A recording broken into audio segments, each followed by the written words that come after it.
Hi, I'm Rob from Gtechniq. Today we're going to be discussing the application of Gtechniq Bike Ceramic. But what is bike ceramic? Bike ceramic forms a durable, ultra-slick layer of optically clear ceramic. It chemically bonds to the surface it's applied to and cures, becoming the active top layer. Think of it like a lacquer top coat. This forms a hydrophobic top layer, formulated to bond to the surface, preventing dirt and grime, making maintenance and cleaning far easier. Being harder than standard paint finish and ease of cleaning, it can prevent micro scratches and stains on the surface, making your bike look newer for longer. Gtechniq Bike Ceramic is safe to use on all surfaces, including matte, gloss, bare carbon, and even over the top of paint protection films. When cured, we can expect this to last up to 24 months. Before coating the bike, we need to make sure that it's 100% clean. I recommend using our bike wash shampoo for a proper deep clean first to ensure that the bike and frame is the cleanest it can be prior to coating. When the bike's completely dry, we can move on to the coating. Start preparing the bike by removing the wheels. This will give you easier access to the inner part of the rear triangle and under the forks. If you have the correct tools, you may want to remove the cranks. If coating a full suspension mountain bike, depending on the system, you may want to remove the shock so that you can coat all the hard to reach areas.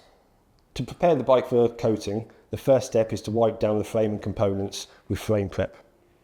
Even on new builds, we can still expect grease marks and imperfections. Spray onto a microfiber and wipe down the surfaces, removing any marks and stains.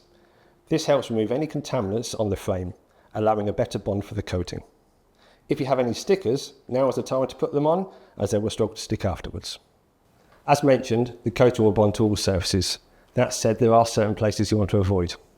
On a mountain bike, you don't want to be coating the stanchions, the dropper post or rear shock. Also avoid places where you want grip, for instance the saddle and brake levers. So in short, you want to avoid moving parts and places you want grip. Before we start, it's recommended to wear protective gloves for this, as it can cause dryness to the skin. Start by shaking the bottle and applying an even amount on the top of the application pad. Starting with the top tube, apply the coating, making sure you've got a nice even coverage across the frame, topping up the application pad as you go.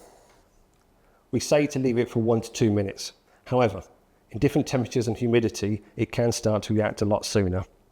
What we are looking for is a separation of liquid on the surface. This means that the chemical bond has started to happen and is now repelling the leftover solvent carrier.